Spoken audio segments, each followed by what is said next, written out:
Selamat pagi Pak Edi. Pak Edi, anaknya sekarang udah usia berapa ya?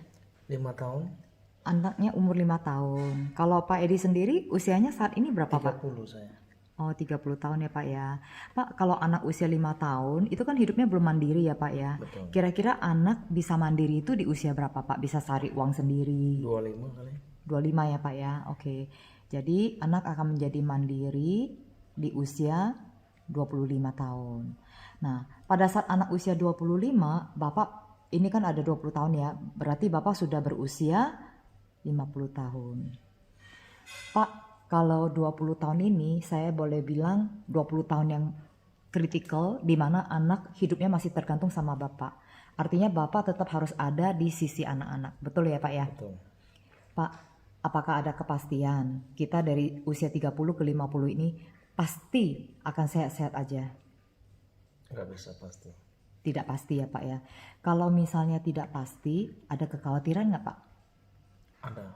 Khawatir ya Pak ya, kalau misalnya ada sesuatu terjadi di periode ini, anak-anak belum mandiri, terus bagaimana dengan biaya hidupnya? Betul ya Pak ya? Betul. Pak, boleh tahu nggak kira-kira biaya hidup yang aman buat anak-anak setiap bulannya berapa Pak? Yang pasti harus ada? 5 juta.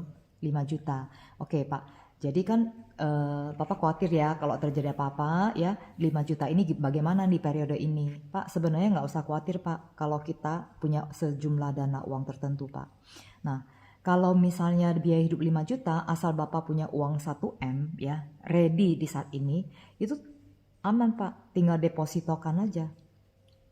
Kalau deposito 1M ya, kalau misalnya bunganya 6% Pak per tahun, itu dikalikan dengan uang 1M, itu bunganya ada 60 juta loh Pak setahun. Itu sama dengan 5 juta per bulan.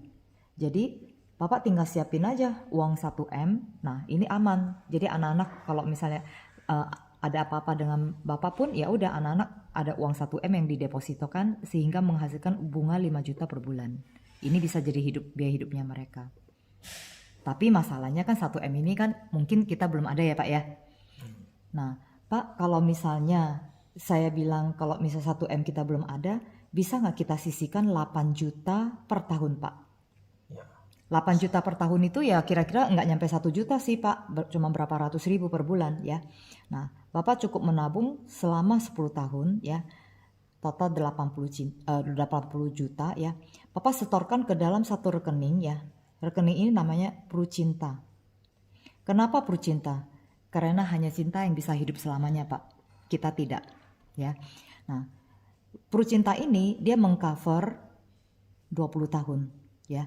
Jadi kita bayarnya 10, di covernya 20. Jadi boleh dibilang beli 1 dapat 2 Pak ya. Apa yang di cover? Kalau si tertanggung meninggal dunia, maka akan diberikan 1M langsung plus ada nilai tunainya ya. Apabila meninggalnya itu karena kecelakaan ya, maka yang diberikan adalah 3 kali lipat Pak, 3M plus nilai tunai.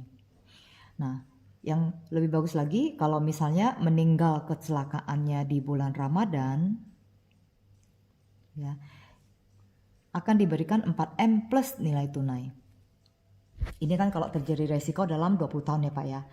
Bagaimana kalau sehat-sehat aja? Kalau sehat-sehat aja ya, di tahun ke-20 ya, di saat periode ini sudah selesai ya, maka akan dikembalikan 100% dari premi yang udah disetor, yaitu 80 juta ya.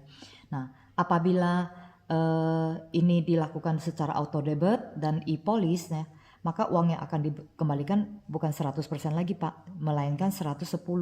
Jadi ini bisa dikembalikan 88 juta. Ini kalau sehat-sehat aja Pak ya. Nah ditambah lagi karena ini produk syariah, kita ada yang namanya surplus sharing ya, atau surplus underwriting kita namanya ya. Terus kalau misalnya 20 tahun sudah selesai, kita boleh nggak perpanjang? Jawabannya boleh Pak ya. Kita boleh perpanjang lagi apabila kita ingin, kita boleh perpanjang, dan ini digaransi pasti issued, guaranteed issuance offer. Artinya apabila di saat itu tertanggung sudah mengalami ada sakit-sakit atau apa ya, nah itu dijamin akan tetap diterima. Nah, tentunya tapi dengan hitungan premi yang akan diberitahu di saat itu. Kira-kira begitu Pak produknya. Bagus sekali.